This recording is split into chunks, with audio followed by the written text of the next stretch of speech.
Times are changing. Ladies can do stuff now. What? Were you saying something? Look, I don't speak Spanish.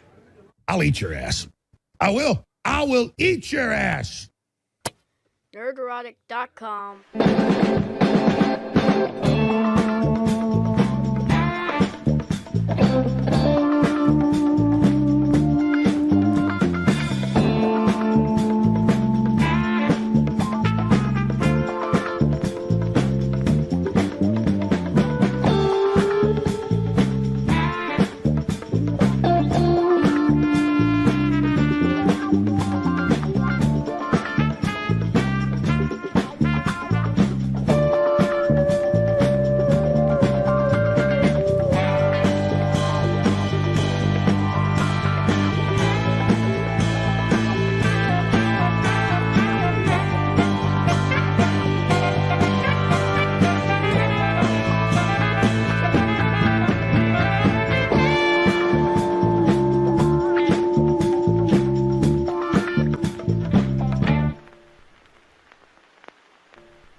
Thank you.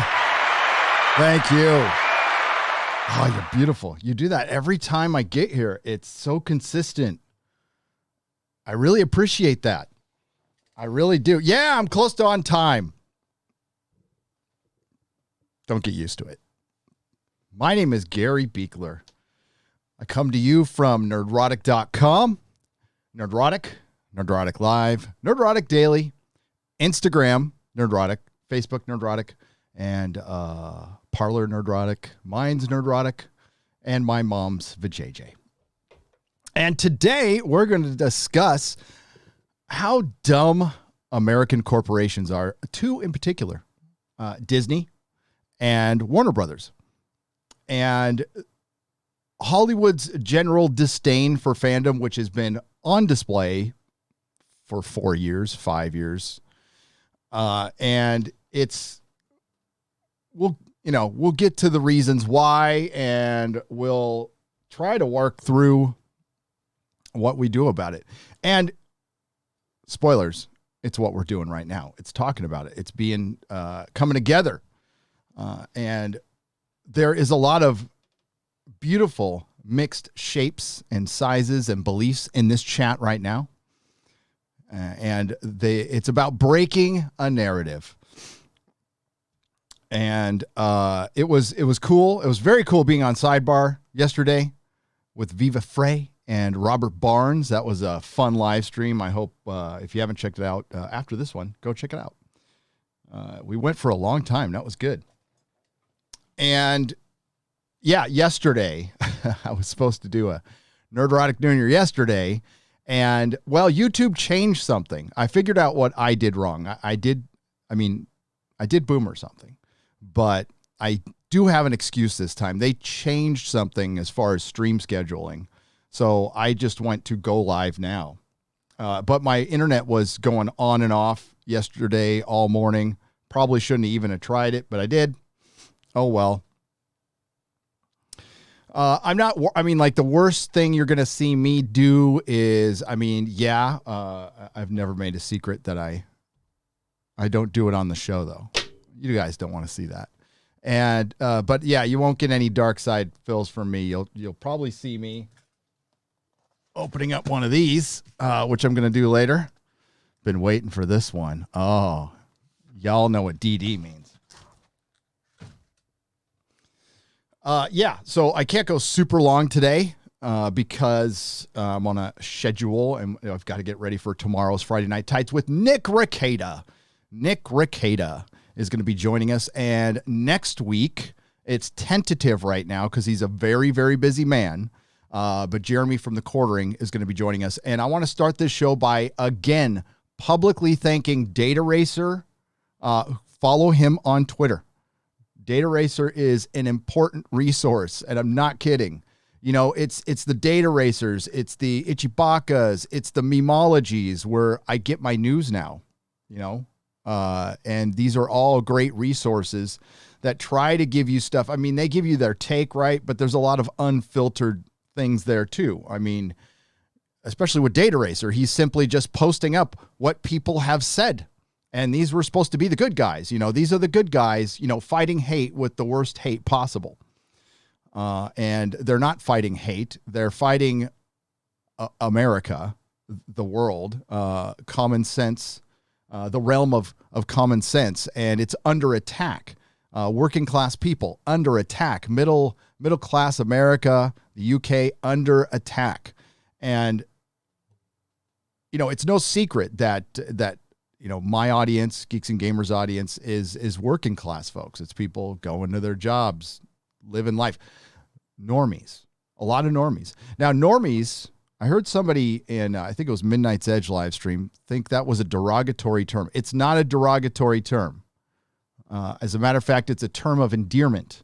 Normies make the world go round. Those are the people we need to capture the hearts and minds of. Those are the ones under attack, the normies. The normies aren't expected to surround themselves with thousands of action figures. That's not a normal person. I understand. There's no shame to my game, but I understand this is a bit obsessive. Yes, tad. There's a reason for it, though. This is kind of someday I'll get into, when I do my room tour, I'll get into like, this is a piece of art to me. It's an artistic expression of insanity. Yeah. So Disney delayed Black Widow again. They delayed. I keep forgetting this film is coming out. I don't apologize for it, but Shang-Chi and the Legend of the Ten Rings. Now, that is based on, a lot of normies are going to go, who the hell is Shang-Chi? And that's Shang-Chi was, it's a pretty good comic. It was a pretty good comic that came out after the Kung Fu craze, the Bruce Lee craze of the 70s, early 70s. Excuse me. And it was Shang-Chi, the Master of Kung Fu. It had spectacular art at times, pretty good stories. It lasted a long time. It did. It had a good long run, and it sold a lot of comics. As a matter of fact, Shang-Chi, the Master of Kung Fu, outsells every single comic book, American comic book that comes out today, and you could probably times that over the last couple of years, and it outsells everything. It used to sell, like a lot of other comics do, in the hundreds of thousands when comic books were on spinner racks in 7-Elevens and your local grocery store, your local corner store, at your Kmart's. They were everywhere. But now they're only in, a couple of thousand comic shops. There are some comic books in Walmart. That was an unfortunate story that we're not going to get into. And yeah, it's a damn shame. There's still a huge market for superheroes, for comics. It's the unwillingness of the publishers and Disney and Warner Brothers to make what people want. As I said yesterday in the stream, Disney is now in the business of making truth. And now it's not truth. They're creating a narrative for reality. We're all in Disney's reality show, and we're all just little characters and pawns and consumers that they can manipulate. Now, back to publicly thanking Jeremy and Data Racer. They did some fine work last Friday after our show ended. There was a lot of stuff going on, right? So there was the Zack Snyder Geeks and Gamers thing, which to me, I believe ended with Jeremy's video on Sunday. I think he said everything that he needed to say. He stood up like a man and took responsibility, because that's what men do. That's what men do. And I think everything that was said needed to be said. Otherwise, we're just spinning our wheels after that. Now, more interesting was what led to everything before that was, I believe, that Medium blog that I mentioned yours truly, my good friend Ryan Kinnell, Jeremy, both Jeremys, the two Jeremys. You know, there's a movie called The Two Jakes. Somebody should do something with the two Jeremys on that. Just saying. The Two Jakes was a sequel to Chinatown, directed by Jack Nicholson, and it wasn't very good. It was okay. So Jeremy and Data Racer exposed who was behind it, right? And who was behind it was, I'm not going to mention their names, but their names were out publicly on a website. So, that's it. You get what you get. There are consequences for actions, especially when you try to deplatform people, when you try to take food out of my kid's mouth. That's what you're trying to do. And with other YouTubers as well, you're trying to take away their rent, their mortgage. And we have this whole narrative of YouTube isn't a real job. You could have fooled me. But more importantly than that is you guys. They're trying to silence you, disgrace you. Every time they say that Geeks and Gamers is a hate group or we're part of the alt-right, they're saying you are. And these are, you know what? I share subscribers with John Campia, with a lot of people. A lot of people just want to talk about nerd stuff, good and bad and ugly. And they don't really want to, we most of us do not discuss politics at all. I will lightly get into it when it comes to me leaving this state, but I leave it there. I've always said, and part of YouTube is denouncing or is stating the obvious. So we, of course, I think I wake up in the morning believing most people are against hate. And most people are not racist. And the critical race theory of white supremacy is something that the corporations have figured out how to sell. And I don't believe that there is a vast conspiracy. And it's getting weird. I'm not for supremacy of any kind. And occasionally you have to state that. And, it sounds insane because it is. But they don't care. This blog achieved what it set out to do. It didn't expect you to read the whole thing. That's why they purposely made it wrong, filled it with, and Ryan said this, they filled it with plenty of information, tons of information that, sorry, I got the sniffles, that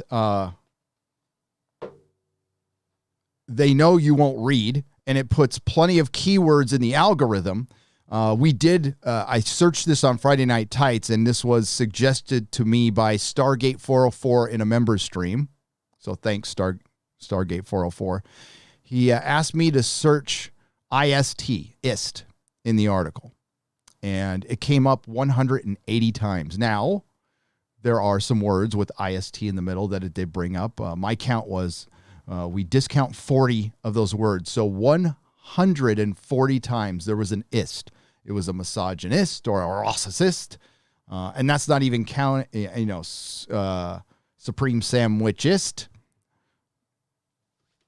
And that's all they need to do. Associate our names, plop our names in there once or twice, and then repeat that 180 something times. It gets in the algorithm, and where, they mentioned it yesterday when you search my name, it says racist right next to it. That was actually going down for a while. Now it's been pumped up because of this article they've done. So remember what Gina said? She was quoting somebody else, but remember what Gina said. And this goes not just for me. This goes for all of you guys and everybody on this platform who's in this battle. Jeremy from the Quartering, Jeremy from Geeks and Gamers, Odin, Comics Division, Ryan, Lethal Lightning, Abu Nas, Fatal J, all of us. The Gospel, according to Mark C, everybody in the Dark Council, Drunk 3PO, shout out to Drunk 3PO, all of us. And you.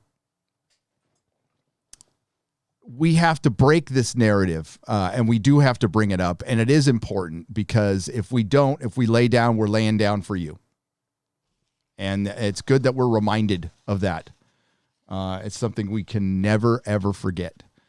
I thank you for your support. Again, I thank Jeremy and Data Racer for exposing these two women and showing that they have, peripheral involvement with Disney. Now, I was called out erroneously by another YouTuber stating that I said that a Lucasfilm marketing department was behind this. No, I read somebody else's comment saying that. I did not state that. Initially, I believed it was just another feminist podcast trying to clout chase, trying to get a name for themselves. So you go after the big boys and girls. And that's all I thought it was. And that's what I still think it mostly is. What's interesting is they had a lot of support from Disney employees.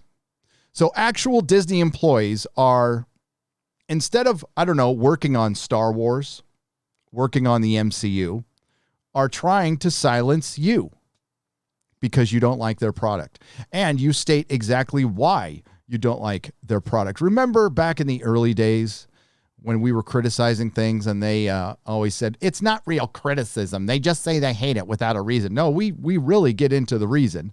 And a couple of years ago, even when I was saying it out loud, it sounded insane, but I was noticing it over and over again and I had to say something.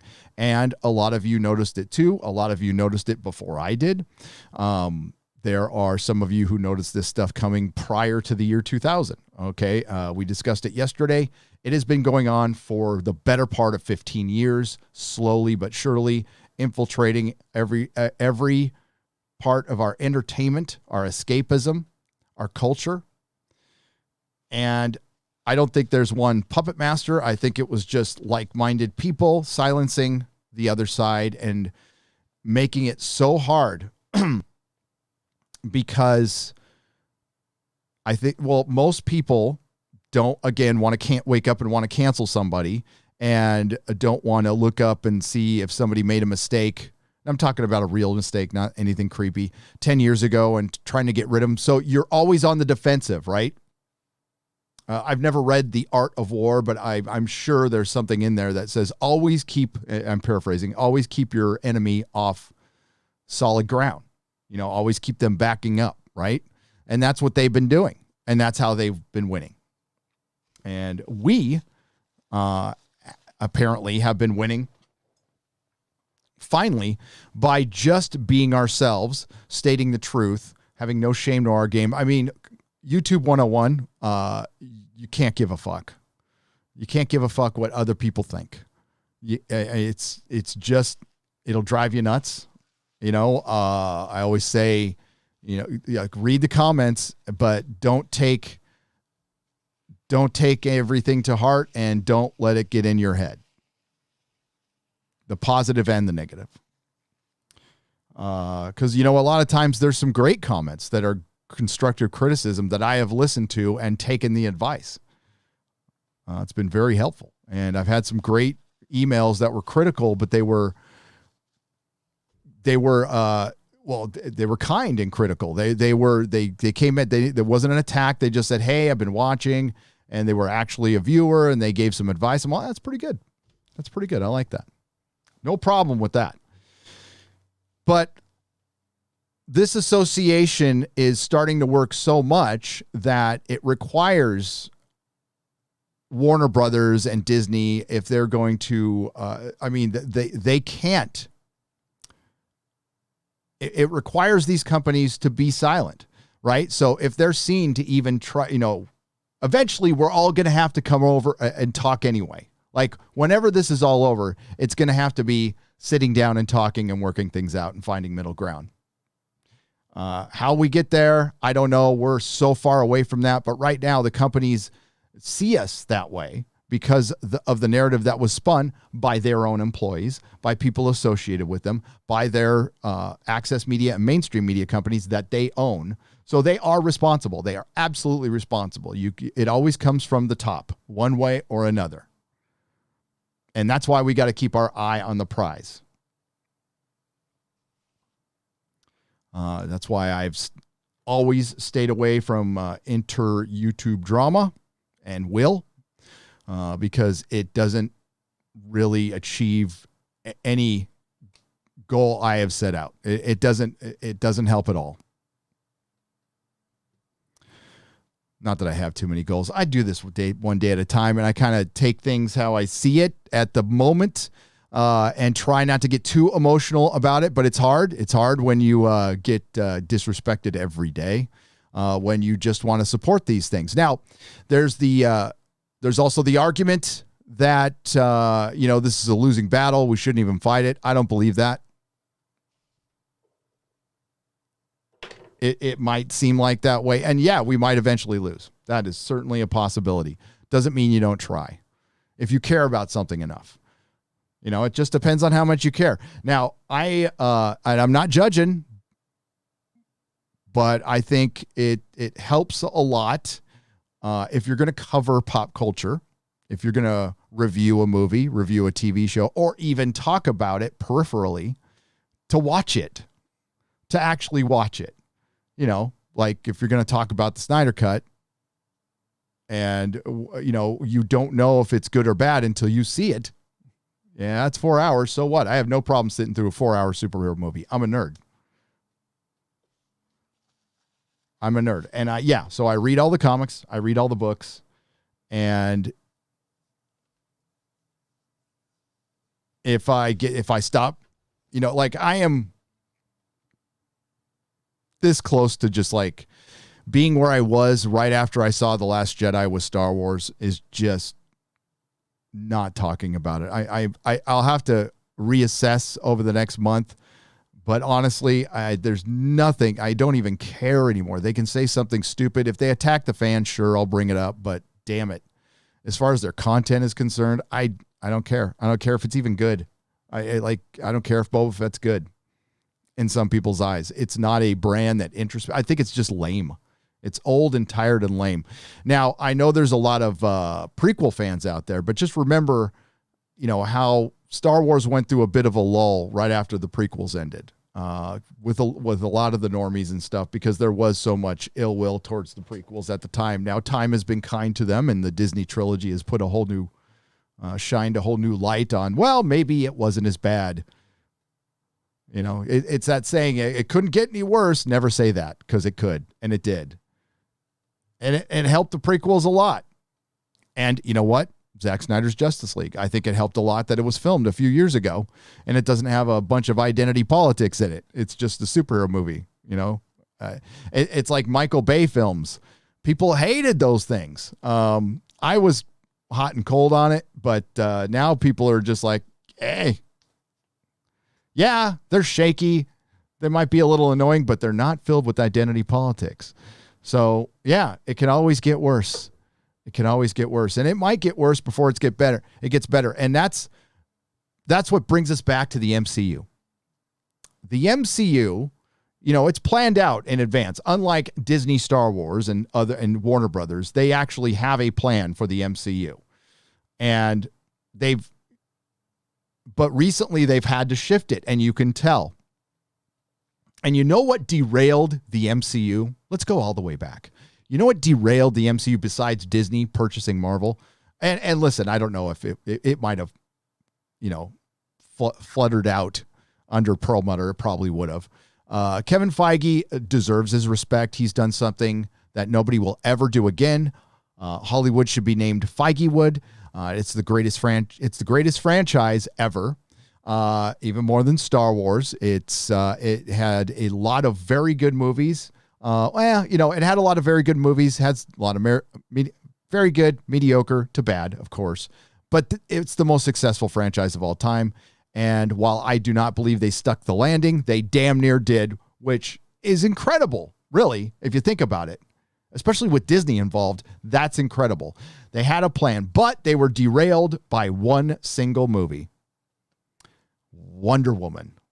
Wonder Woman derailed the MCU because that's the one time DC beat Marvel and embarrassed Marvel and exposed a weakness in Marvel. At the time, they didn't have rights to a lot of their more important female characters. And let's face it, Marvel does not have and will never have a Wonder Woman. You can't just make a Wonder Woman. Wonder Woman is the female Superman. She's been around for decades. She is a good character. She's had a TV show. People love her. She's universally loved within comics. She's had some very good comic book runs, very respectable, good comic book runs. That was the first time anybody had seen her on the big screen. So of course, and they made a decent movie. It's varying degrees of how much you like it, but they made a decent movie that damn near made $1 billion with no connection to any better movies at the time. Everybody was down on DC. So Marvel was embarrassed, and they had to redo their entire schedule to make a Wonder Woman. Now, they were trying to do it with Captain Marvel in the comics before Wonder Woman came out. They were trying to make Captain Marvel their Superman and their Wonder Woman. And it failed, and it failed again, and then failed again, and then failed again. And it's still failing to this very day. Of course, they had a hit movie that made more than Wonder Woman because it was sandwiched between two of the most anticipated sequels of all time. We all know that. But now Marvel had to play catch up and give Black Widow a movie much later when they could have done it sooner, like right off the heels of Winter Soldier would have probably been better. And we all know that if they made a Black Widow movie like they made Daredevil, made it a rated R, hardcore, violent movie, it could be successful. Absolutely could be successful. Make it a hardcore rated R action film. Lots of violence, lots of action. But now we're going to get this PG-13 fare. And while it can work for Captain America, because quite frankly, he's a more popular superhero, but Black Widow is popular, but PG-13 is just going to be Marvel formulaic, and it's going to be a downer compared to Endgame. That's the problem you have when you build up to this huge event. There's always a letdown, and I've seen this time and time again at the comic shop. Marvel got addicted to events towards the end of 10, 12, 13.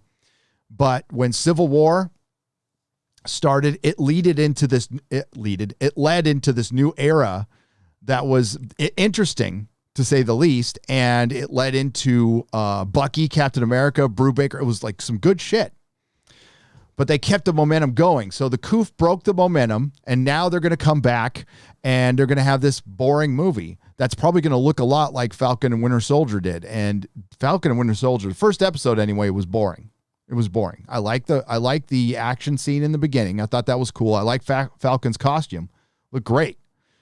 I like them showing the use of his powers. And then I was on a fishing boat, and he wasn't getting alone. And Bucky had PTSD, which was more interesting.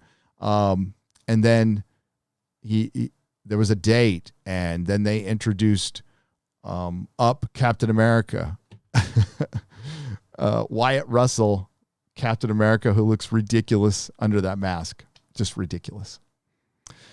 And I think that's what Black Widow is going to be like. Plus, it's written by Jack Schaefer, who recently said, as reported by Bounding Into Comics, doesn't know how to read a comic book and didn't know who Mephisto was until the press for WandaVision. Yes, she wrote WandaVision, which was a total disappointment. And she was involved in Captain Marvel. So it's this new era of Marvel, and what they have done is they have skipped so many good stories. With Captain Marvel, they shit-canned one of the greatest runs in Marvel history, and it's Jim Starlin's Captain Marvel run where they introduce Thanos. They just threw it all away for an intersectional Captain Marvel. There is so many Black Widow stories you can adapt, but you know what? Last time I checked, Marvel has rights to Daredevil. And Black Widow she was in the Daredevil comic. It was Daredevil and Black Widow for a while. They're very connected. And you could have done something with them. Nope, they're skipping all that. They're skipping the Ed Brubaker run as Bucky as Cap, which is absolutely brilliant. I've said this before. I had people coming up to me when they were getting it, and it was like a good 6 months in, and they're like, you know what? It would be cool if they kept Steve Rogers dead and just left Bucky as Cap. I'm loving this. Of course, they didn't, which I think was a mistake, but But now, you get in the first episode of Falcon and Winter Soldier, like Steve is gone. He's not coming back. Captain America is not coming back. So they got rid of Captain America and Iron Man. And they're screwed because their next 3 movies are Black Widow, Shang-Chi, which, let's be real, if I would be semi-interested if I thought it would look like the comic, but there's no real look for Shang-Chi that they could use that would look like the comic at all. So it's just going to be an action movie. I don't know how it's going to play, and maybe it's just a movie made for China. I don't know. And then there's the Eternals. So Shang-Chi and the Eternals, we haven't seen a frame of footage from, and apparently they're done. I wonder why. Why haven't we seen it? It's because it probably sucks. So they made this plan a couple of years ago, and it was just supposed to be, hey, Endgame ends, then we got some Disney Plus stuff and these movies. And at the time, that probably would have worked. And then a year later, we get Doctor Strange. We got Spider-Man, Doctor Strange. So they don't really lose the momentum that much. But now they have. They've delayed the movies, and now Disney essentially bent the knee, and they're going to put it on Disney Plus at the same time they put it in the theaters, screwing the movie theaters that just got a big bailout from you and I. But they don't care. They don't care. They could save the movie theaters. More on that later. And I mean, Black Widow might be good. It might be good. But it's written by Jack Shaver, so I don't think so. I don't think so. So there isn't going to be a Marvel movie that's really interesting until next year. And a lot of people have said, like, Endgame kind of ended it for me. That was it. And Hollywood and the movie theaters need the MCU. Oh my God, do they need the MCU? So Warner Brothers screwing the movie theaters is one thing. Let's be real. Most of their summer blockbusters probably wouldn't have been massive hits outside of the Suicide Squad. And King Kong and Godzilla's coming out next week, and I couldn't believe it. I've got showtimes. I've got actual showtimes where I can go see it next week here in California. But that's still a big if. But like Marvel, the MCU, the brand was so strong. Black Widow would have done well. Absolutely would have done well. I don't think it would have flopped. The Eternals, Shang-Chi. Now, I don't think anybody expects Shang-Chi to make $1 billion. But again, investors don't give a shit about that. They're like, it's a Marvel movie. They're supposed to make $1 billion. And then it's actually just one character. I don't care. It's a Marvel movie. It's supposed to, like, Captain Marvel was one character, made $1 billion. Why didn't this one make $1 billion? And none of these movies are going to make $1 billion because we got half as much theaters, maybe a third. And it's not going to be full capacity. And then there's people still scared who don't want to go out at all, even when it is going to be okay, if that ever happens someday. Az just told me, I talked to him this morning, that they're thinking about locking down the UK again. Are you serious, guys? Oh, so sorry if that's true. Well, that means it's coming for us too. So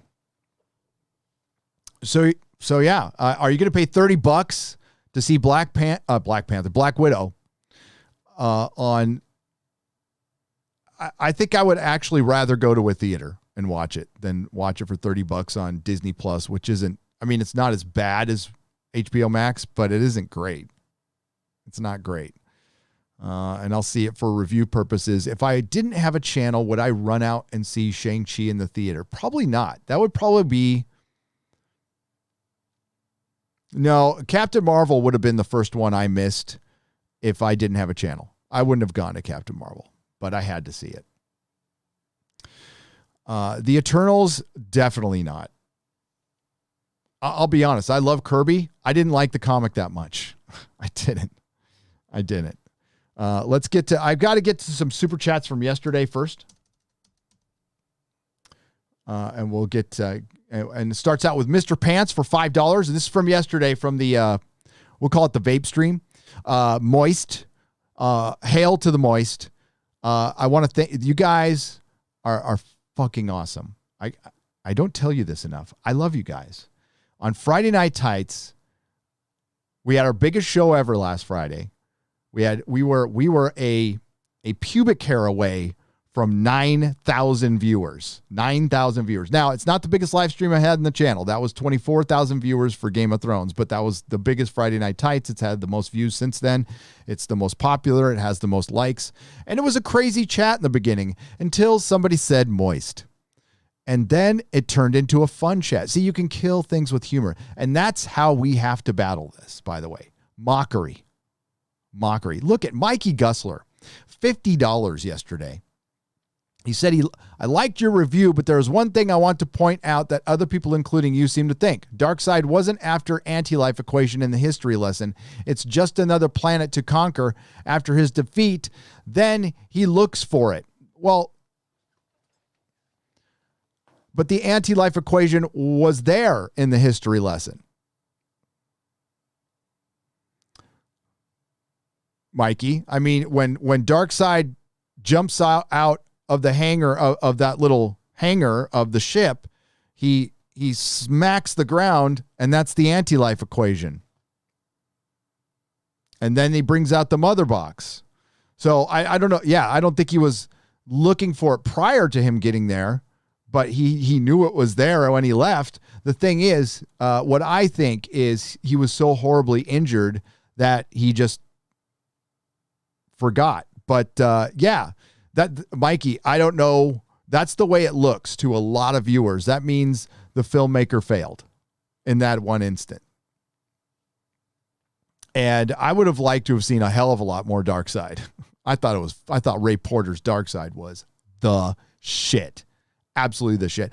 I like the movie, Mikey. I don't care that he forgot. I mean, like, I was only half joking when I said you go to 100,000 planets. There's going to be clerical errors. Even with Darkseid, even on Apocalypse, there are clerical errors. Now, people die for that, especially if you lost the planet that has the anti-life equation, the one thing you were looking for. No, but that was still early on Darkseid. That wasn't like fully formed like what we saw later. Those are 1,000 years apart. And it's thousands of years, right? So people can forget. Mikey Gussler for $10 more. Ryan Cannell put out a video that the Snyder Cut had more views than Falcon and Winter Soldier. I think we will get more of the Snyderverse. AT&T is in charge, and they were the ones to release the Snyder Cut. The only way the Snyderverse survives is if Ann Sarnoff, Walter Hamada are gone. They have to be gone. Ann Sarnoff, you want to know where there's civil war, guys? It's not Disney. It's Warner Brothers. There's a civil war in Warner Brothers.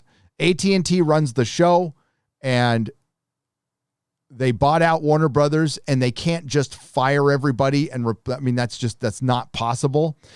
But it's a very realistic scenario that they can buy this company and not be happy with it, and over time systematically put in their people. And I believe that's what's going to happen. And that's why Ann Sarnoff is trying to build on the momentum of the Snyder Cut to push her shit. Does that sound familiar?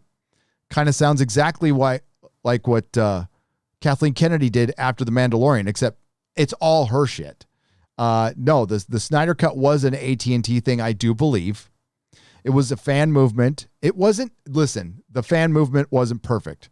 There was a lot of drama. Yeah, there's assholes in every fandom. But what the Access Media does is they pick out the one asshole and say we're all that asshole. You know, it's that guilt by association bullshit. You know, I have no control what another channel does. I have no control what anybody else does. So I don't have to answer for another channel's actions. I don't. That's their thing. So, and I say the same about fandom. I don't paint you all with that brush. Mikey Gussler for $10. It's been surprising the amount of positivity the Snyder Cut has gained from people who didn't like the previous two films, like Red Letter Media, who said it's pretty good, including the 96% on Rotten Tomato. Yeah, because it's a better film, Mikey. It's a better film, and I think time has been very kind to the Snyderverse. And I think more people Honestly, I'll tell you why I'm more accepting of it, Mikey, because it's not supposed to be the established canon for DC film-wise. This is a distinctly different thing. Because I don't like starting Batman at the end or the beginning. I would love, what we haven't had is, can we get a middle Batman? You know, we got Batman Begins. We got Batman at the end. Can we get Batman like 10 years in with Robin? Dick Grayson Robin. And, Alfred, a fully functional Batcave. Everybody, a full Bat family. That's what I would love to see. Batman the Animated Series in live action. That's what I'd like to see. But no, it's Mikey, I wasn't kidding. It's the best superhero movie I believe I'm going to see this year. And I'll own it on 4K. I own the other movies. I do. And I don't think they're great. I don't. But I own them because I like superhero movies. No shame to my game, man. But Mikey, I'm glad it's everything you wanted it to be, dude. I am. And thanks for the super chats, brother. And I hope we get more of the Snyderverse because it will be better than the DC Jar Jar U. I promise you. I think even Snyder critics can admit that. Ta-Nehisi Coates Superman. Oh, it's going to be great for content. Shogun Gaming for 20 Danish krona. Remember, Gary, BBC is next week, not yesterday. I know, right? I was so sleep deprived. Absolutely sleep deprived. Yeah, BBC is next week. Clay, and thank you, Clay Johnson for $5. I am going to see Godzilla versus Kong in IMAX next week, but will not do the same for Black Widow. I have more respect for Warner Brothers than for Disney. Yeah, I still do. I think they're dumb, though. I think they're effing dumb.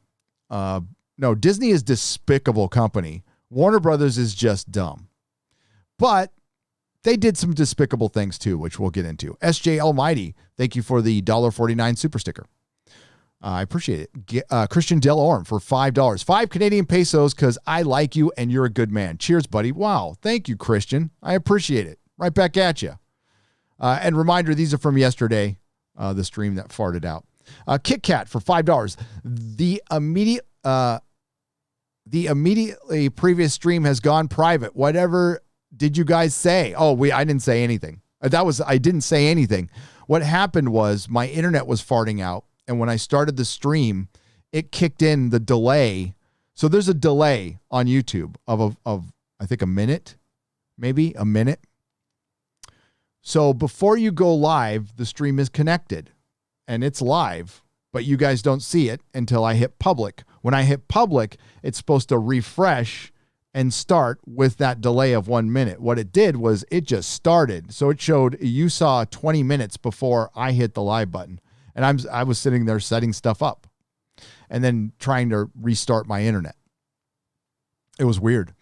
Joe Hood for $5. 4 years sober today. Congratulations. Want to thank you for all your hard work and great content. It keeps me sane. Why, thank you. As I always say, you keep me sane, Joe. You keep me sane. Yeah, and AA meetings.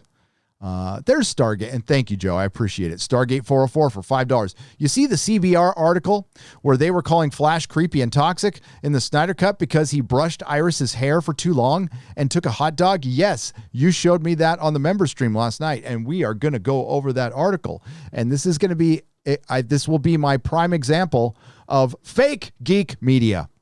Fake geek media. FGM.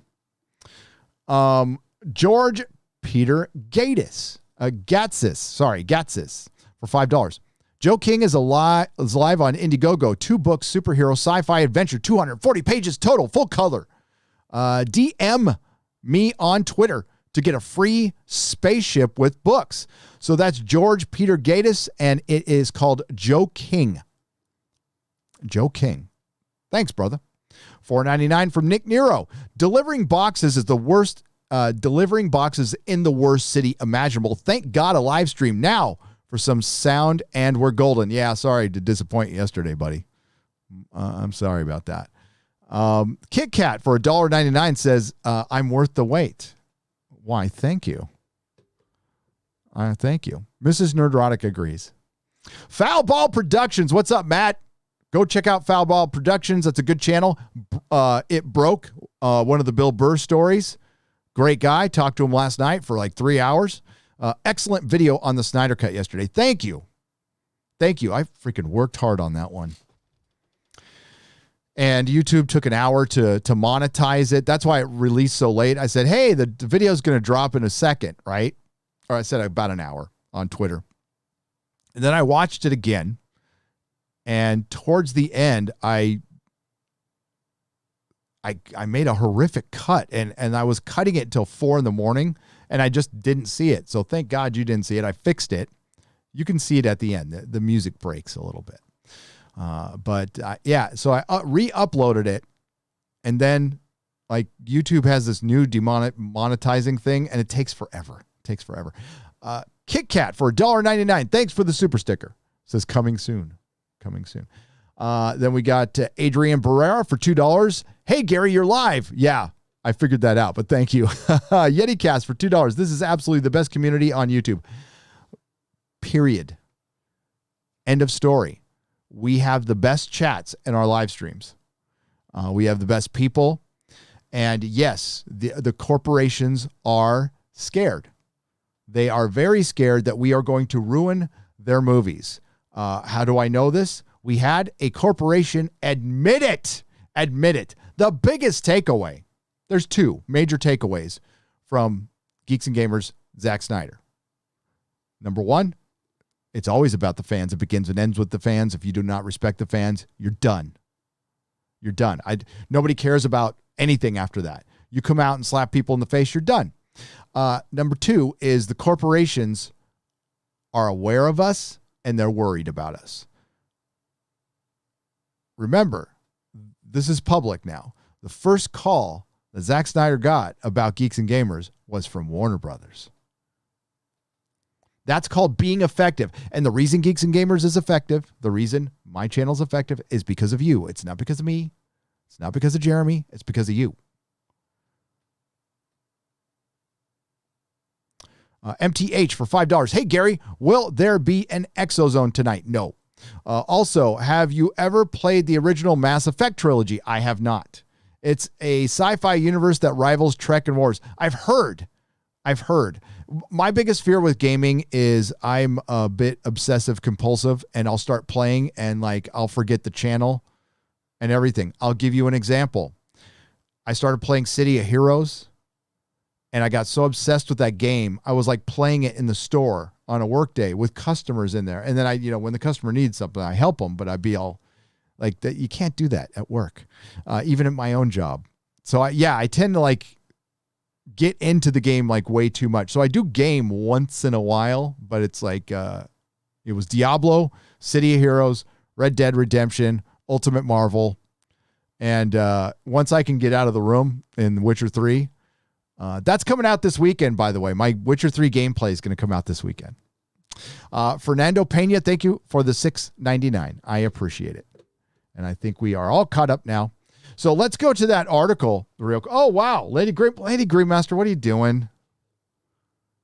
What are you doing, lass?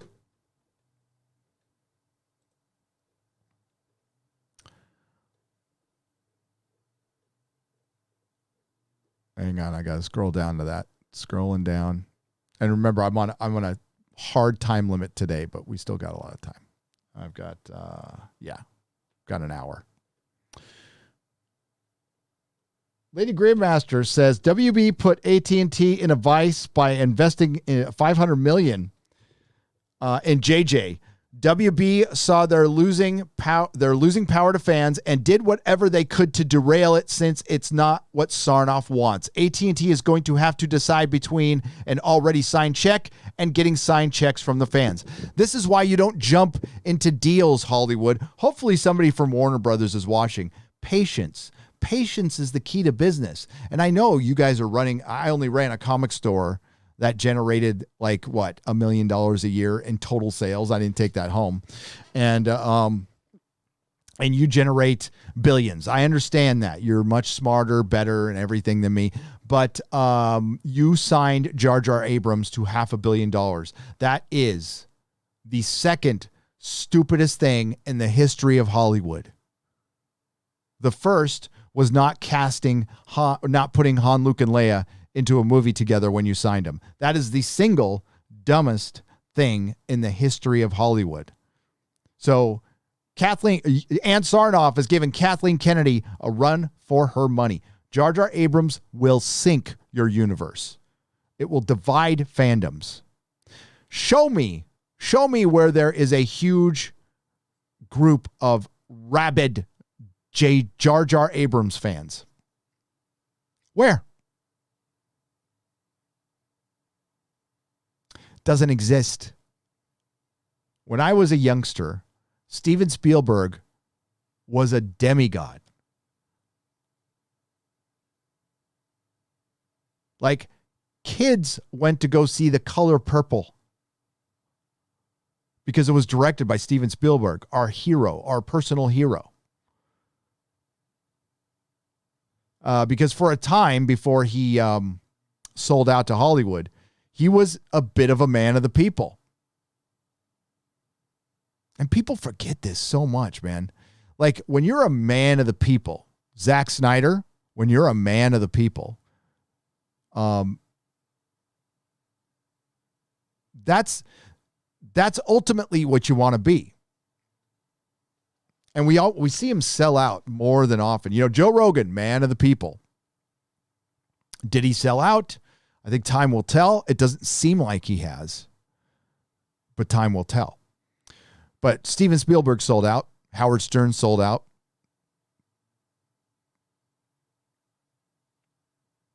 Nobody's, you know, when a man of the people or a woman of the people becomes a big star and then they just move away from what their core audience was, and then they peter out and they wonder why. It's because you were already in a better place, right? Being accepted by the people is so much better than being accepted by Hollywood. Hollywood just makes shit for each other, and that's why it fails so much. That's where the disconnect lies. Fandom is just a necessary evil for the royalty of America. Mikey Gussler for $5. Hey, Nerdrotic, did you see that BVS Ultimate Edition 4K Remaster is sold out everywhere? I couldn't find it on Amazon or Best Buy. Yeah, I'll buy it secondhand from... I wasn't going to buy it firsthand anyway. I'll buy it secondhand on eBay. I like the steel books. I'm a big fan of the steel books. But now I'm not surprised. I mean, this thing's a hit. Now, I heard... I saw a headline from a Clownfish video that said Wonder Woman had more views. And I think that's possible because it was during Christmas and the previous Wonder Woman was a massive hit. But I think over time, Justice League will have more views than Wonder Woman 84. Wonder Woman 84 was garbage. And that's what Ann Sarnoff wants. That's part of what Lady Greymaster was talking about. That's her plan.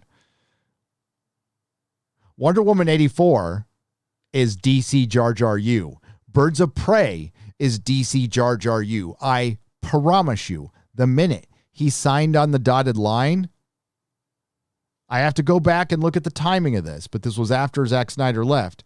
He became the head of DC. But what Jar Jar does, because he's smart, I'll give him this, he's smart, is he never states that he's the head. He never states that he's making these plans. He lets other people do that for him. And then if something's successful later, you'll see his head pop up. You'll see him pop up going, yes, I was part of it. But if it's not, he's nowhere to be found. He's a fucking smart dude. He's a smart dude. But I'm on to you, Jar Jar. I'm on to you. Pierce Brosnan is Dr. Fate for Black Adam. Thoughts? Super Nate for $5. I think that's great. I love Pierce Brosnan. But it's not going to be Black Adam, right? Isn't it supposed to be Shazadam? Shazblack? They should call him Shazblack. Shazadam? Is that what they're going to call it? According to Bleeding Cool. It sounds interesting. But Who's directing it? Who's producing it? Because if there's bad robot involved, I mean, he's a little old, but I mean, they can pull that off now. Like, age with an actor doesn't really matter. I love Dr. Fate as a character. I wish there was a 1/6 scale Dr. Fate. Super Nate. I do. It might be good.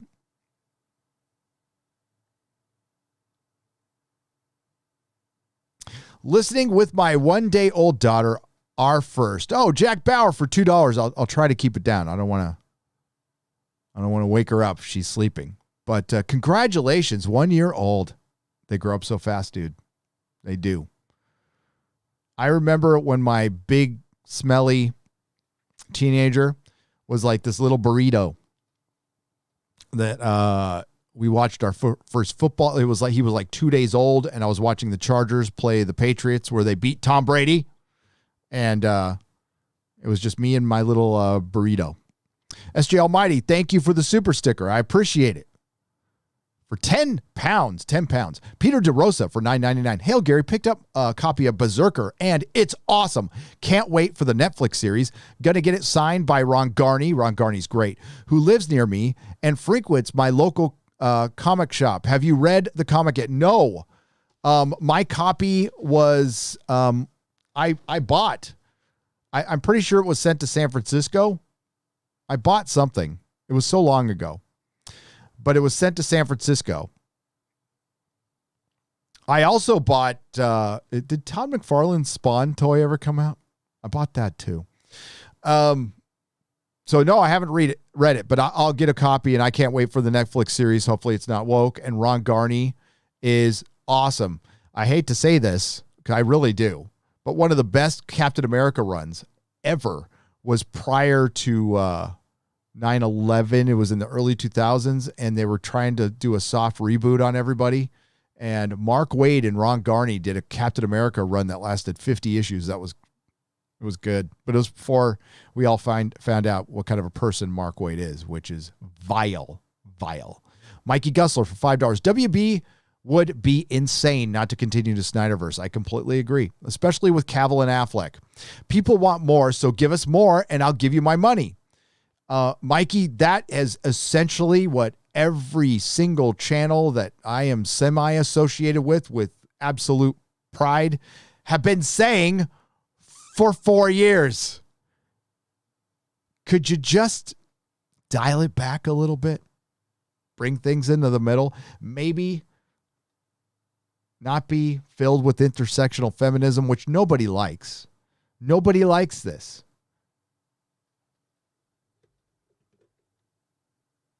Roger H., thank you for the thumbs up super sticker.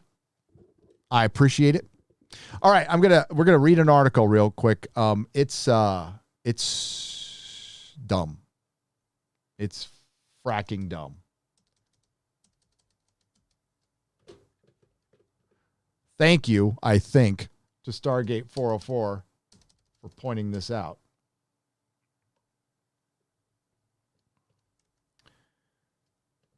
And, God, I got to find a way to make it quick. It'll probably be ready by next week. I was hoping to be ready by tomorrow, but this will lead into a bit of an announcement, okay? Zack Snyder's Justice League, why that creepy Flash scene deserved to be cut. I don't like Ezra Miller as Flash. I think he's a terrible Flash. I don't like the costume. But I was fine with him in the movie. I was. That being said, it didn't take me out of the movie. I was okay. I would like to see a better Flash. It was great to see the Speed Force, and then you had this guy running like a spaz. But that scene with Iris was a good fucking scene. That's a superhero scene. That's a Spider-Man upside down kiss scene. I still get goosebumps to this day when Superman saves Lois Lane. You've got me. Who's got you? Such fucking, yeah. I like to see my superheroes rescuing people. I think that's important. Yeah, I like to see a good fight too. I do. let's just hear this insanity. Zack Snyder's Justice League proves that one scene focused on Ezra Miller's Flash should have remained on the cutting room floor. And this is according to Ronaldo Matadine. It was published 3 days ago on, and I shit you not, Comic Book Resources, CBR. CBR.com, which is a site I used to go to all the time to get information. And then it got infiltrated by activists, faketivists, fake geeks. People whose sole motivation was to get into geekdom, was to clout chase, was to gain notoriety, was to be a stepping stone to something else. That's what most of this is. That's why people saw through the things like Collider, which were, sure, you do enough research, you read enough Wikipedia, you can sound like you know what you're talking about, but you're actually just a comedian looking for a gig and you want to be an actor someday. Olivia Munn was fake geek girl patient zero. And what the fuck happened to her face?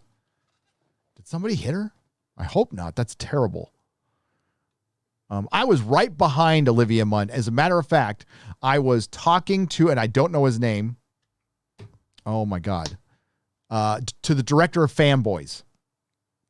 They did a screening of his movie, and he snuck in and sat right next to me. And then we just started talking. He was a nice guy.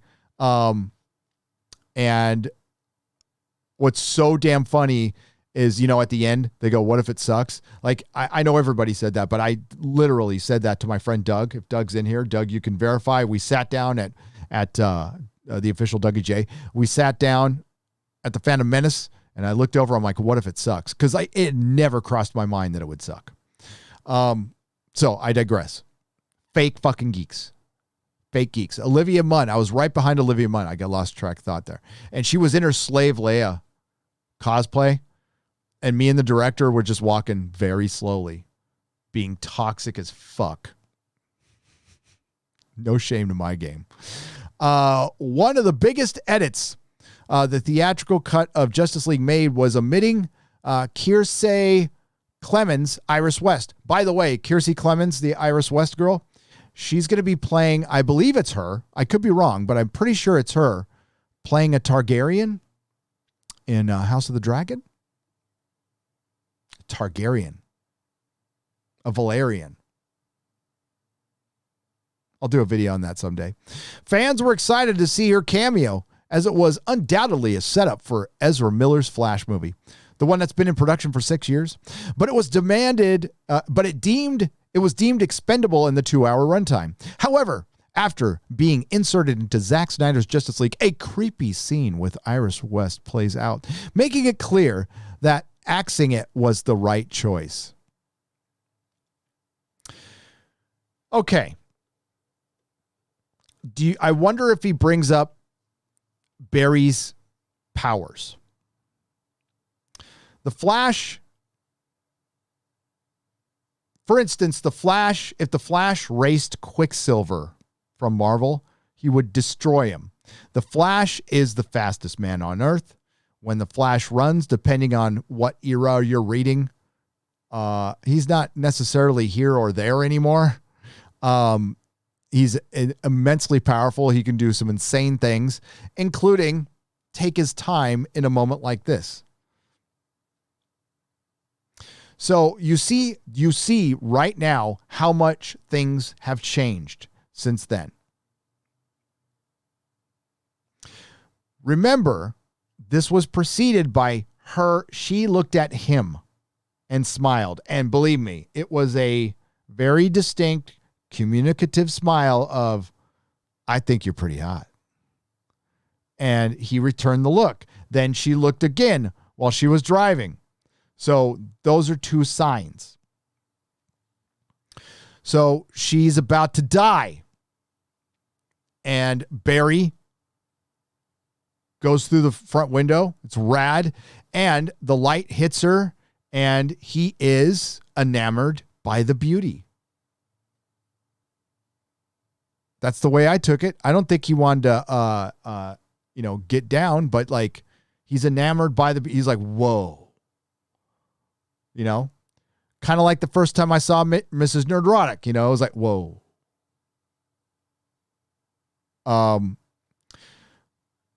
There's nothing wrong with that. That's how we continue as a species, right? Most women don't mind that. And that's all it was. And why he grabbed a hot dog, I thought that was great. Red Letter Media pointed it out. I thought it was great. For the dogs, he was thinking about his job too, because he has time to think about that stuff because he's the fastest man alive. They were displaying his powers, and with the song, and this is what, Zack Snyder does slow-mo too much, but this is the kind of shit he does. This is his wheelhouse, a moment like that. And that's why he's really good at adapting Frank Miller in 300, because Frank Miller's comics play out like that. So I thought it was an excellent scene. Adding some depth to Barry isn't the problem. Snyder spends most of his movie making Flash more likable, but in the scene, he comes off as toxic. And it really, okay, for one, this is Ezra Miller we're talking about here. Let's be real. I didn't sense a lot of chemistry between the two, let's just say. Running around in his man prees. Come on. We can be honest with each other. We can. I'm sure he likes her as a friend. But I don't think Ezra plays for that team. I could be wrong.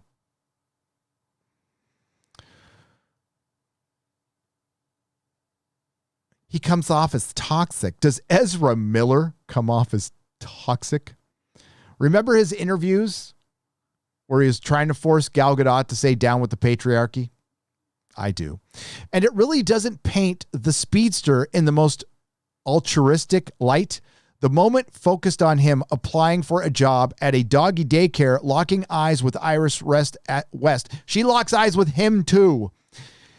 When she leaves, it's melodramatic and romantic, similar to what's been done on the CW.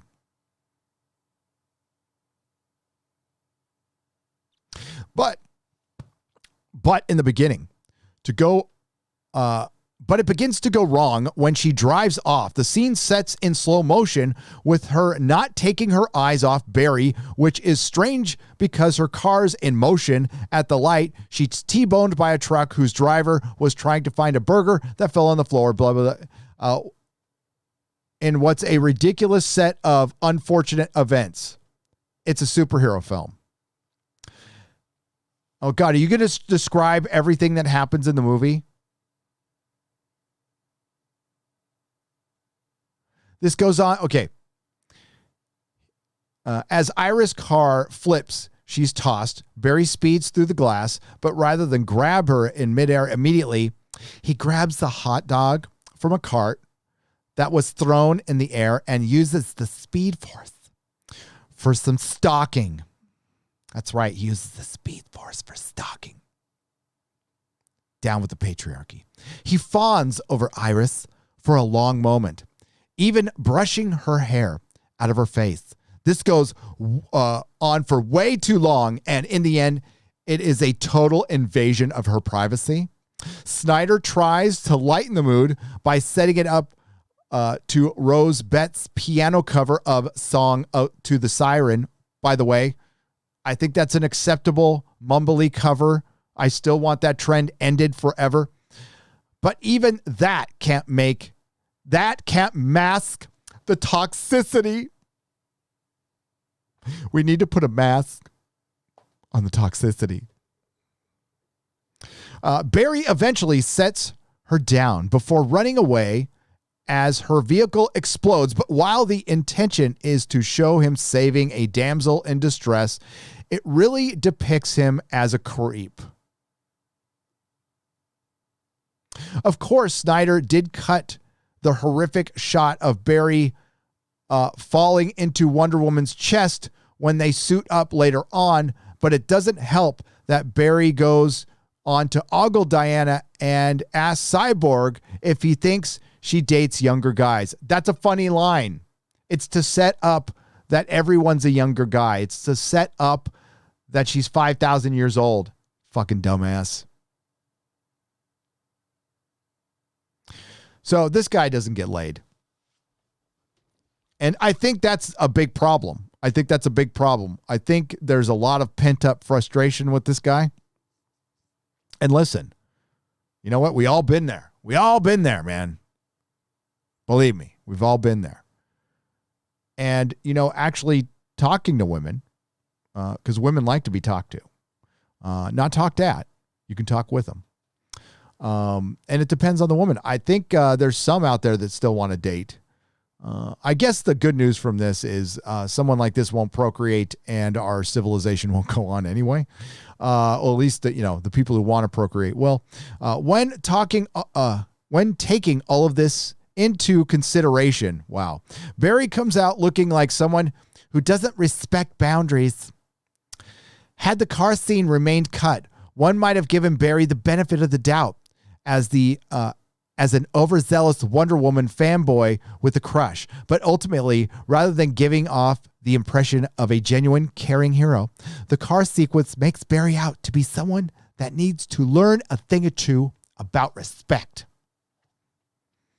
This person never goes outside.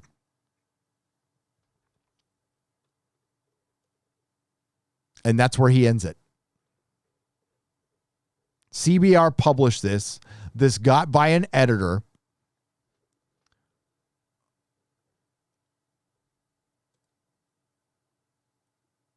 Here's other articles by Ronaldo. He put fierce in a headline.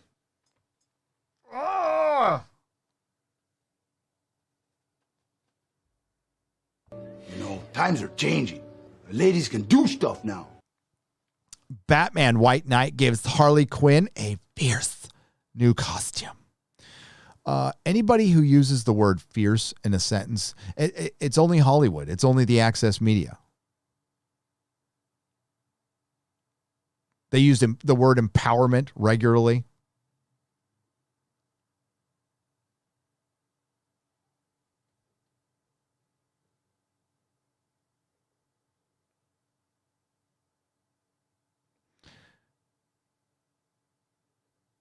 Oh, here's another one of his articles.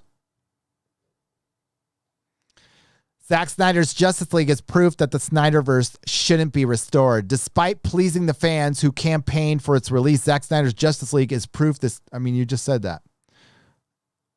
Oh, fuck off. I don't even want to read this. Fuck you, dude. Well, it got... You know what?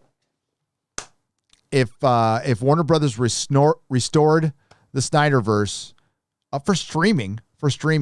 I think it would be very successful. I think it'd be extremely successful. But they're not going to do that. And man, the media just hates it. Then we got Ann Snoroff. Warner Media CEO stands up to toxic Snyder Cut fans. That behavior is reprehensible. Well, I'm not going to defend her because there was a much better way to answer this question. It was a leading question. So there's all this toxic fandom out there, and that toxic fandom was involved in the Snyder Cut. Do you take responsibility for that or something like that? And she's like, there's no time for it. Henry Cavill's answer was the best answer ever on that. We'll get back to that in just a second. Hang on. Get to you guys. Boo, boo, boo. There we go. Drury Nitpicker for $4.99. Folks asked me what I wanted to do with my life. I showed them a pic of you and your bedroom and said, that's my goal. All those plastic pals. LOL. Yes. Yes. I love my plastic pals. And yes, I got that from Hitchhiker. The Serious Cybernetics Corporations. Robots are your plastic pals who are fun to be with genuine people personalities. Commander Ed Straker of Shadow for $5. Gary, thank you for last night's member stream. It was great, and the first stream I could actively participate in over 2 months. Sidebar was great. Thank you. I appreciate it, and it was great talking to you, man. It was great. Thank you, Dreary Nitpicker. Yeah, these action figures. The key is to open the packaging, brother. Open the packaging. There's some stuff I don't have open, but, when you get too many, it's just storage becomes an issue. So it's easier. And I used to have more. I used to have a lot more. So I had this big chest right at my front door of the comic shop. And on it said, Comic Outpost loose figures. So I had a whole brand. As a matter of fact, I still have one hanging up on the wall. Maybe I'll show you the label, but it was a loose figure. It was the loose figure section, and it was $5. $5. And I think it was 6 for $20. So basically you get one free. If you got 4, you get one free. Yeah. And they sold like crazy. They sold like crazy. So I would go to swap meets. I would go on eBay, and I'd buy loose action figure collections. I didn't care if they didn't have the weapons or anything. And I bought them in bulk. And then I met somebody who was a pipeline to loose action figures, and I just bought them from him, and I filled that chest every couple months, and it would be cleared out. And that's what the kids went straight for. So dad would come in, or mom with their 2 kids, boys or girls. They went straight for that thing every time. And I let them, I set up a little area where they could, play with the action figures if they wanted to, a little kid. And then it turned into a kid section, which was the first, and I think only kid section at the time in San Francisco, because all the other comic shops need to be fucking edgy, artsy fartsy comic shops, which is fine. But I wanted to just be a superhero comic shop, which was way, it's not very San Francisco, but apparently it was, because it was pretty popular. Chronics for $10. Been watching through Stargate SG-1 again after it was brought up on one of your live streams. Forgot how good of a military sci-fi show it was. Glad it isn't being remade today. Yes, be happy nothing is being remade today. And I'll get to that show next after Babylon 5. I will. Captain Scarlet for $4.99. Hi, Gary. I would have loved to see a Shang-Chi Luke Cage 70s-esque film. The Walking Dead have stopped many films before they even get started. Yes. Shang-Chi. I think you should introduce Shang-Chi in Daredevil with Luke Cage. I think that would be fun. There's no way on God's green earth Shang-Chi can hold up his own film unless they make it a very small film. Like we give it a $50 million budget. I guess it could work. And if they made it a rated R, hard R action film, absolutely it could work. Just as a standalone. But let's be real. We know what that's being made for. Gossip Mime for $5. And listen, I read the comic. I own them. Just saw Sunday's Inquisition. I actually disagree with you and Doomcock on F and Falcon and Winter Soldier. I thought it was great and a big step up from WandaVision. I felt like I was watching Daredevil again. It was that good. Smooth Jam California. I could not disagree more. Absolutely could not disagree more. It was nowhere near as good as Daredevil. Thank you for the super chat. I appreciate you, but it was boring. It was absolutely boring. The action scene in the beginning was good. I thought we were off to the races with that. I don't care about the Lone and his sister. I was fine with them, giving the shield to the Smithsonian. I wasn't fine with the statement. I'm paraphrasing here.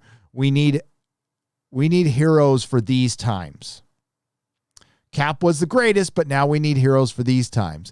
And it makes sense, but it really looks like it's going to be Marvel's The Boys. And I mean The Boys Season 2, not The Boys Season 1. And I'm not a fan of The Boys season 2 at all. Because it was pushing a narrative that Hollywood's been pushing for years.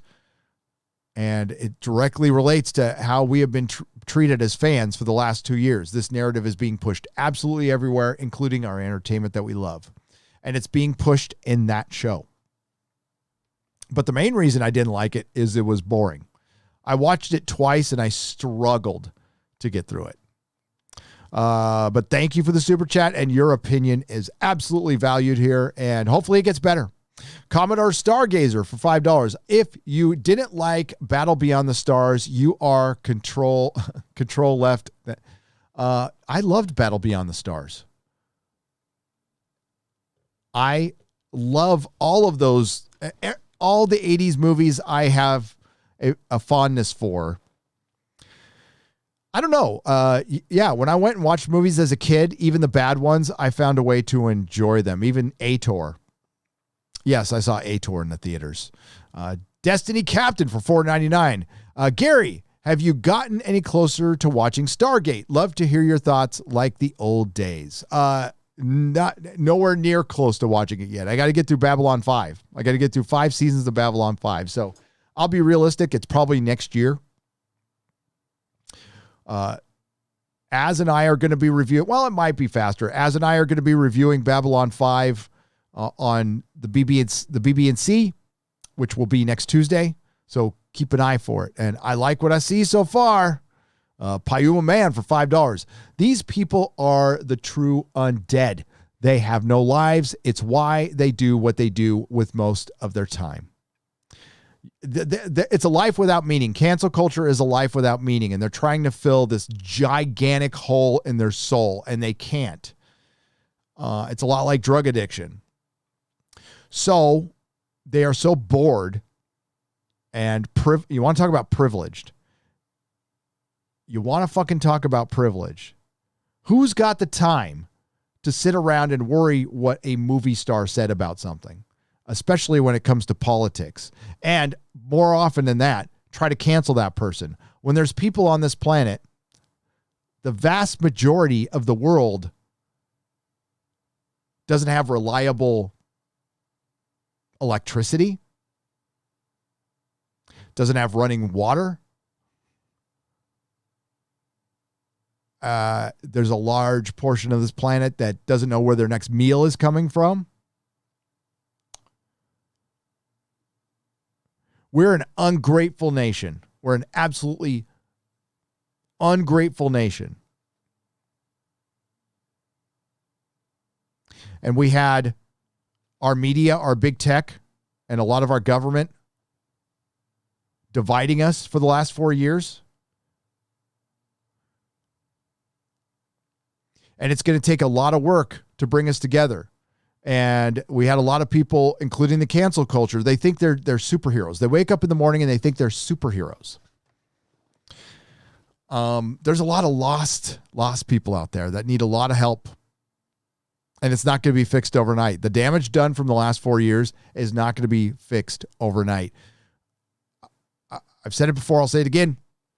In 2019, we were making progress. I think Hollywood was seeing the signs of their failure and they were turning things around. And then everything was reset last year in more ways than one. And we have a long fight ahead of us if we want our entertainment back. But it's bigger than our entertainment. We're not just talking about Batman here, folks. We're not. Jane Theory, thank you for the thumbs up. Hi, Jane. Go check out Jane Theory's channel. A word gift. A word gift, constructive criticism, courteously conferred, conveys caution, complaints, compliments, and cute comments calmly, coolly, and is completely classy. By Sparks 1524. That was lovely. Hang on. What? Were you saying something? Look, I don't speak Spanish. Stephen, thank you for the $10. Stephen T for £5. Hail, Gary, thanks. I love the nooner. You are the dude. Peace. You're the dude, Stephen. Peace to you. Peace to you. Hail, Gary. Heard a rumor rumor there was a new Stargate series in the works. Hopefully this is true, but also they stick to what Stargate is and don't destroy another beloved series. Please don't make it woke. Randomized for 10 British pounds, essentially. It will be woke. Pray they don't remake it. Just pray. Plan our aspect for $5. We may lose some franchises, but we'll win the war. Eventually, yes, because we buy everything. They can run whatever effing narrative they want, and they can try to waste their time to silence us. You know how you shut me up? You know how you shut up Az and everyone else? Stop filling your shit with identity politics. Nobody's asking you to fill it with the other side. We've never said that. That's bottom line. Show men and women working together. I mean, they can't even show that right now.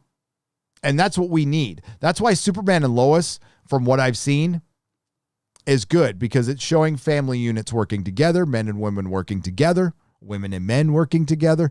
We need to see a lot more of that, and we need to see it for a long time. 200-watt studio for $2. Hail, Gary, and the Nerdrotic chat. Hail to the chat. I'm pointing to you right there because that's where you are. You're right over there to me. 200-watt studio. What's up, brother? For $75. Oh, my God. Hang on. $75.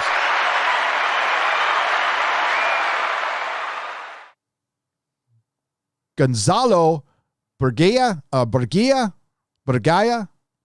for 75 Uruguayan dollars.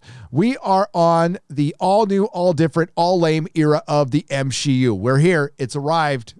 It's been here for a while, and Black Widow will be the next entry. So delay the MCU all you effing want. Black Widow is going to be a woke mess. If it's not, I will sit corrected and say, you know what? I was wrong. I thought it was going to be a woke mess. It's actually pretty good. See, it's not hard. I can do it. It's no problem. I've been wrong about shit this morning. Codfish Killer for $5. Will not pay to see Black Widow. I wonder what other movies are playing at the same time. Pay for what that watch. Pay for that watch. Yeah, I would just figure it out. Personally, I am on the hunt to see The Lord of the Rings in IMAX. And I think Vegas might be the place to do that. Okay, we got Raging Patty for, hang on, let me get up to Raging Patty here. One moment, please.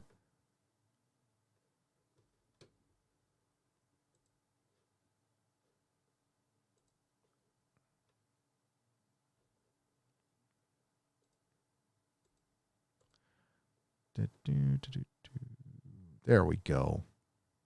Raging Patty for 100 pounds. God. Gary, check out a German show called Dark on Netflix. Oh, the best thing that I have seen since The Expanse. I think it's right up your street. No wokeness in the first 2 seasons that I have watched. Dude, Dark is awesome. I've seen Dark. You know what? Do you guys want a review on Dark? I haven't done one. I mean, it'll have to, the mythical Picard review, unfortunately, I can't get it out by the vacation. It's just, I ran out of time. I want to put my finishing touches on that, and then I'll review Dark. I'll put Dark ahead of The Witcher, because I haven't done it. I'm doing some backlog reviews. And while Picard is going to be finished someday, it's actually, I've cracked the code on it, but it's just not going to be out because I've got things to do. But yeah, I'll review it. I'll watch it again. It's fucking amazing. Austin Dyer for $5. I don't follow a lot of source material you cover, but I always love your commentary on it. In the war against the outrage mob, you have my sword. Hail! Hail, Austin. Hey, it's okay because a lot of it is shit. I cover it so you don't have to. But if something's really good, I will tell you, I will recommend it. I won't tell you. I'll recommend it. Like Dark, I can recommend Dark. It's not for everybody. Look at it as a more adult Stranger Things that's more about the story and not about nostalgia. All right? It's not gimmicky. Matt Guy for $2. Has anyone noticed how BVS Lex and Jeremy could be twins. Ooh, we're going to have to put them face to face. I'll look into that. That's a possibility. By the way, George, if you're out there, I'm going to, George Moilo. Just wanted to say that. He sent me a message how to pronounce his name, and I did hear it, so I just wanted to acknowledge that. Jorge. Oh boy, now I got another hard last name here. John Papasergio for $5. How dare these heroes save people without their consent? I know. It's terrible. It's absolutely terrible. Jay Braylon. I got to keep an eye on the clock. Van Zant for $4.99. Gary, are you going to watch Amazon Prime Video Image Comics animation adaptation of Invincible? Yes, I am. And I will be reviewing it. Absolutely. Okay, here are the donations. We've got some donations from Big Worm. Hail, Gary. Hail again, chat. F for a little fun. Can you watch the Under Force trailer quickly? I'd love to experience that with you. Live long and prosper. Thunder Force, the Thunder Force trailer. I can't because I don't know if I'll get copyright. Maybe we'll do it on tomorrow. Maybe we'll do it tomorrow because I'm very limited on time. As a matter of fact, I gotta crack open my hot toys because I promised to do that. Let me read a donation here. Sam and Bucky Power Hour wasn't too impressive after the first episode. The only Marvel product I'm sort of interested in is Shang-Chi. I'm hoping it has some aspect of the classic Kung Fu films. I do too. I grew up with, but knowing Marvel, it'll probably won't. And yeah, thank you for the $5. Criminally gentle. I hope I'm wrong about everything I say. I am when I'm critical of that stuff. I want it all to be good. Because I'm a fan. So if it wasn't going to be Affleck in the end, how would you feel about John Hamm during his prime as Bruce Wayne and as Bruce Wayne and Batman? With the Batman the Animated Series come to life vibe, Deanie and Tim on board. I'd watch it in a second. Gray Ghost. Watch it in a second. Sith Cake for $5. GF and I, girlfriend and I, are mucho sad we don't get more Snyder, Batfleck, and especially Cavill's Superman. I am too. I think it's good. You know, why is it okay?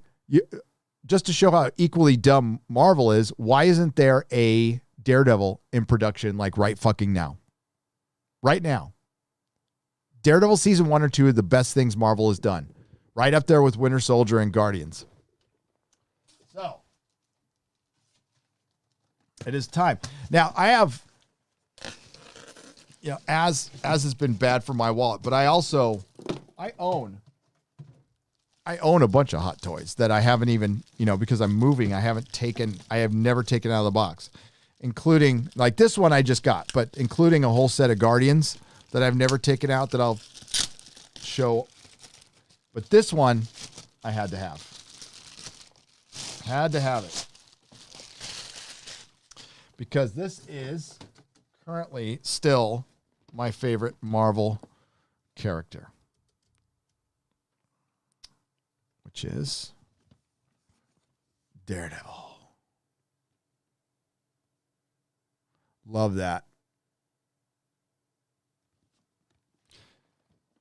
The reason I stayed a comic fan was Frank Miller's Daredevil run.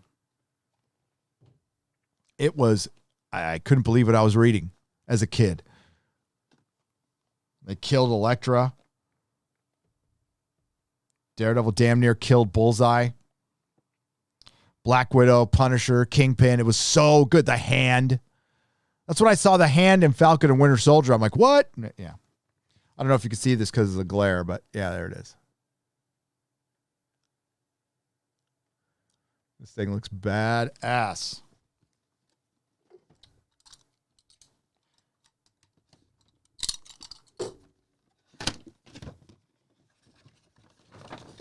Hot toys are a bad habit. They really are. But they're recommended. They're adult toys. They are. These are. And damn, this looks good. Look at how these things are art. These things are high art. They're a good product. So let's get some plastic off them. There's a base here. I'm not going to pull it out. Here, we'll just take the plastic off his head.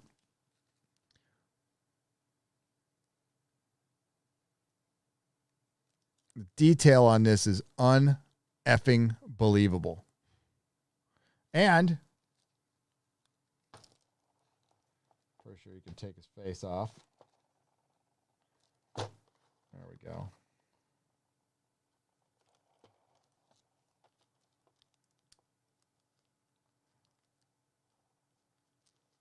Why isn't that coming? I'm not going to force it off. But you could take his face off and have him little bloody. Look at that. Look at the teeth on that. Focus, damn it. That is brilliant. Of course, you've got all these. I've been waiting to open this guy. I thought I'd just do it now.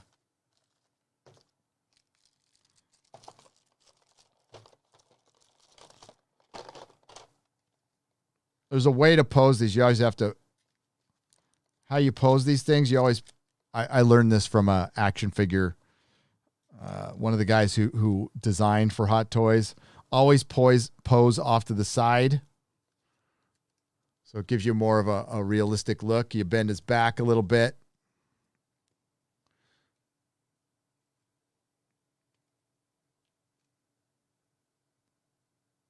Badass. That is badass. I'll read a couple more. And then thank you, Raging Patty, for the 100 pounds, by the way. Thank you so much. And yeah, that's going back on the walls of wonder. Not that I can, I have room. I have room, kind of. Stuff is on my pinball machine now, including Vampirella, which now I feel like I'm breaking some boundaries every time I pose that figure. Grand Wazoo 42 for $10. Just toss a coin to the bitcher. Love your channel. Yes, toss a coin to your bitcher.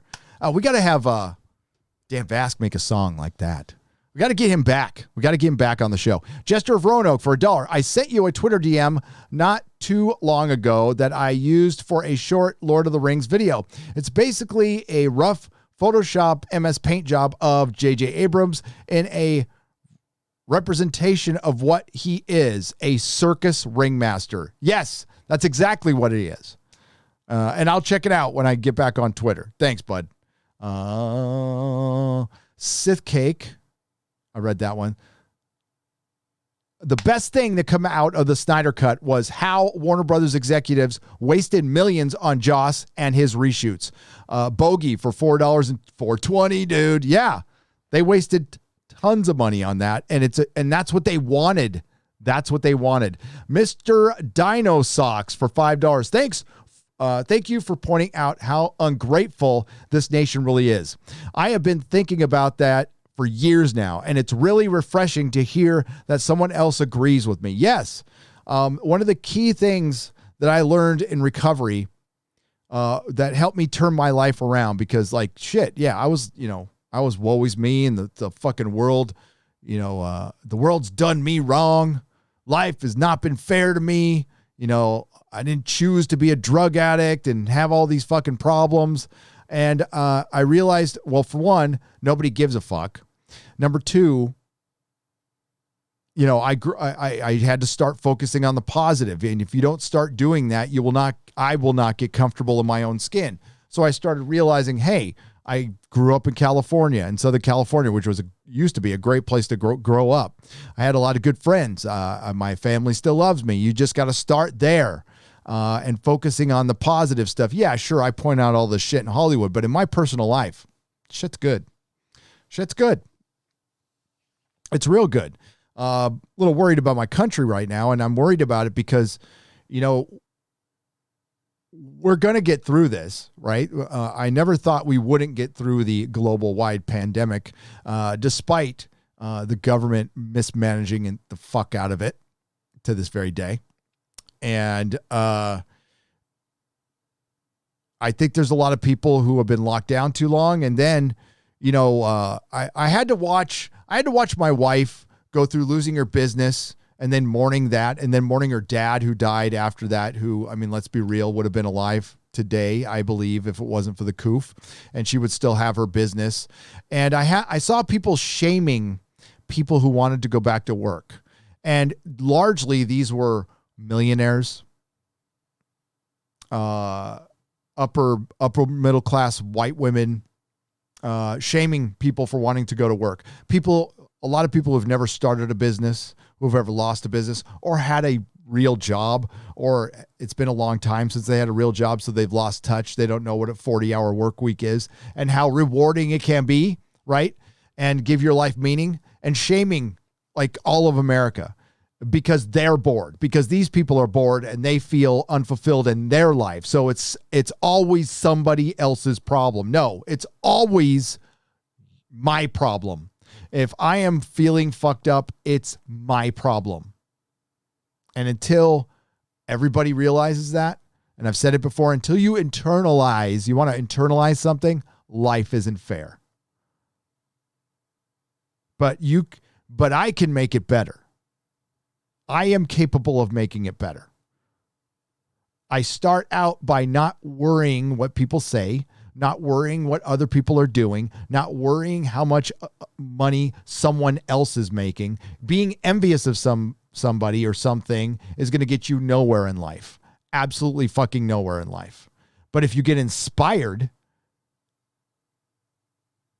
maybe you'll do as good as that person. Maybe you won't. Or maybe on the way, you'll find out that, like, hey, I'm not such a bad person. Life isn't that bad. And all I need to be is happy. And it starts with self-acceptance. Everybody's looking for acceptance and all this. You can't do that without self-acceptance. And jealousy and envy are poison for the soul. It's like resentment. Resentment is like taking poison and expecting somebody else to get sick.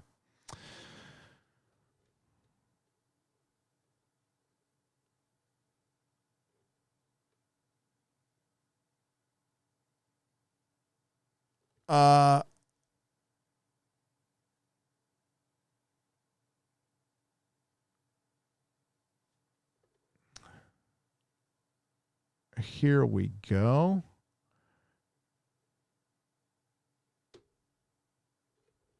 I got to read one of the ones that came early.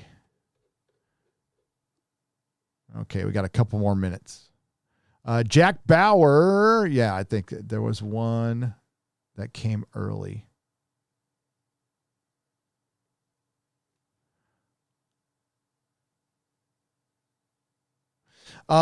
Altered BW, $4.99. Says, enjoy your content, even if I don't always agree with your takes. Also, started reading older comics, 80s and 90s. DC is great. Keep up the good work. Thank you. No, I don't expect everyone to agree with my takes all the time. That's okay. We can respectfully disagree on stuff. And you know what? I don't want to take you out. I don't want to end your life and your business. That's insecurity. That is what we're dealing with. People who just don't know how to deal with adult life.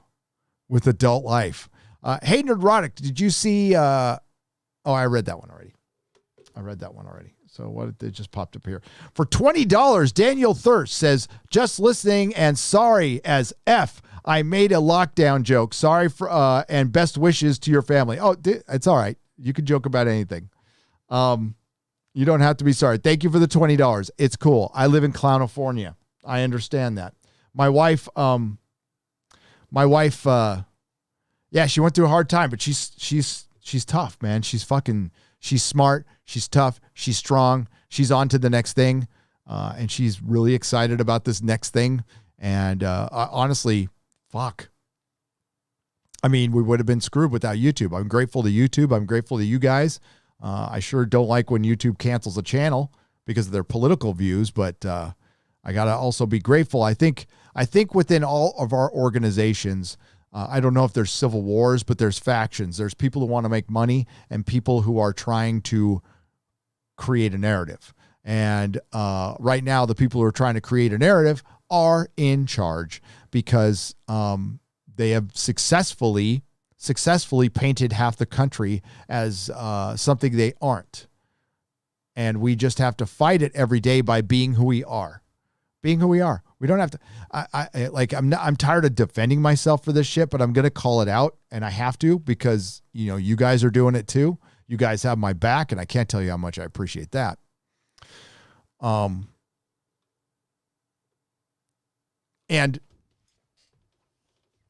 I mean, ultimately, we win in the end. We do. But just be ready for the long haul. I know I say it over and over again, but I think there was a lot of people, and I don't know if I thought change was coming around the corner too. I did, and it didn't happen. And it could be exhausting. Like last week was exhausting. It was. And I'm glad that's over with. And we're on to the important stuff, pointing out how fucking dumb Warner Brothers is. So in the end, we'll wrap it up with this. The access media hates you. The access media has always hated you. Journalists have always hated you. And they have been, as I said earlier, the entire nerd sphere has been invaded by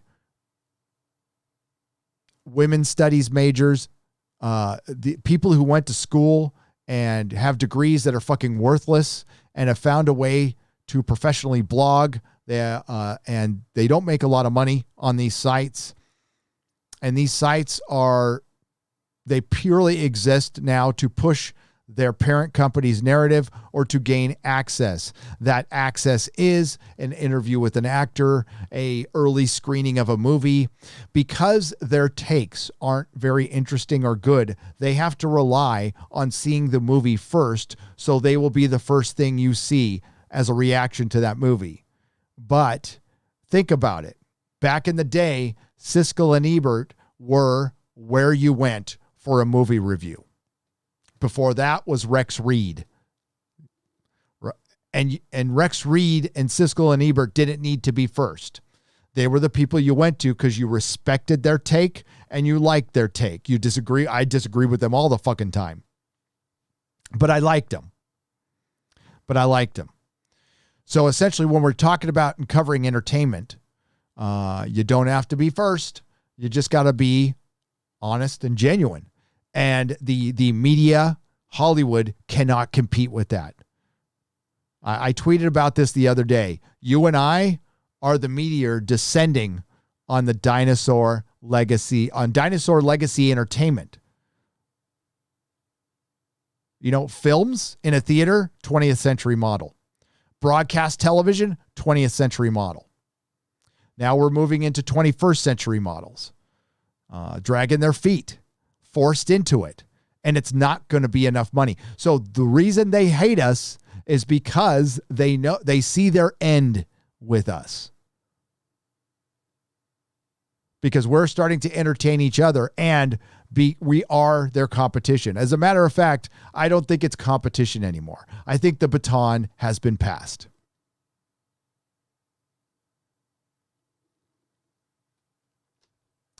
The baton has been passed.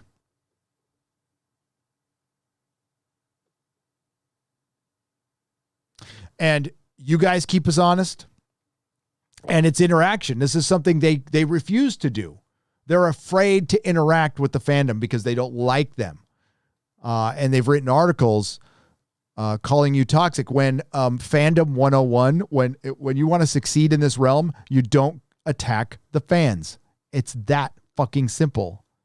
It's that simple. But they have attacked you guys for so long. They've turned off their comment sections. They can't do live streams. When they do go live, they're not very interesting because their takes are downloaded from somebody else. They don't really have any of their own.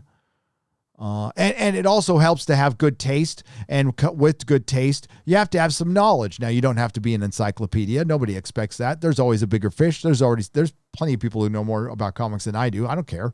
I don't need to be the fucking expert on anything. I don't. I really don't. I love this shit. Bottom line is I love nerddom, and that's why I'm here. That's why I'm here. I love fucking comics. I love movies. I'm not here for anything else. And I will continue trying, and I will continue reading, and I will continue checking out new shows. Yeah, I'm going to be disappointed a lot. So what? Life's full of disappointment. But it's also, when you find that good show, it's that much better. Or when you find, what? You get turned down by, for those of us who are super straight, you get turned down by a lot of girls. It just happens. But when you meet the right one, and that's what when you find the right comic book, that's why we do it. You know what would be cool? A Silver Surfer live action series starting from his days as Galactus Herald, 200 Watt Studio. Fuck yeah. Like a non-woke version. I've been dying to see that. Love the Silver Surfer. But they'll make the silver. You know what? As a matter of fact, sometimes I get rumors, right? I get emails. I don't run with them because they sound insane, or they could be from 4chan. I mean, go ahead and send them. It's fine. It's fine. I'm just never going to read anything off of 4chan. But somebody sent me a rumor that said that that Marvel's going to be casting a transgender actor for Silver Surfer. I could almost believe it. Darius Munchhausen, thank you for the $1.49. Here, and just a super sticker. Do you watch Dragon Ball? I do not. If not, then why not? Would be good to hear your comment on it with your educated point of view. I'm just not into it. My son loves it though, Harry. So maybe I'll bring my son on someday and he'll talk about it. He's very camera shy though. He's very camera shy. Mike Always Diary for $5. Comic Normie here. Thanks for the great video. Appreciate all your work. Appreciate you. Thank you so much. Okay, I've got to run. Travel's ahead. And a lot of stuff to do. I will get this up in the square up. And love you guys. Friday Night Tights tomorrow. Nick Rekieta and the gang. Week following after that. Tentatively, Jeremy from the Quartering, but he's a busy guy. But yes, and then we're working on some different types of guests. We're working on some merchandise. We've got a mug coming out very soon. I think we'll announce it tomorrow. I'll have it designed tomorrow, and some shirts and some hoodies coming out too. So we finally got some merch coming. Is there anything else? Oh, Instagram. Mrs. Nerdrotic wants me to shout out my Instagram, which is instagram.com/nerdrotic. It's run by Mrs. Nerdrotic. And there's giveaways. There's swag t-shirt giveaways and stuff. A lot of the reason I wasn't selling the stuff is because I was giving it away for a long time. Hi, Gary. You suggested a good Wolverine comic run. Enemy of the State. I liked Enemy of the State by Mark Millar. John Platt for $2 and John Romero Jr. Check it out. Thank you for the $2 super chat. Bear Nerd Fun. Thank you for the 99 cents. I appreciate it. Will Gentry. I'll be asleep by the time you get around to this. 13 days in, still feeling emotions I've not felt in over 20 years. Congratulations. 13 days fucking sober for Will Gentry. Will Gentry. All right. I'm sorry I got to bug out, but I have to hang out with my son now. So, you guys are wonderful. Thank you to the Modrotics. Thank you to everyone who super chats. You help to keep the lights on. Thank you to everyone who donates. And I'll see you tomorrow at 2 p.m. on Friday Night Tights. Ciao. Nerdrotic.com.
I'll eat your ass. I will. I will eat your ass.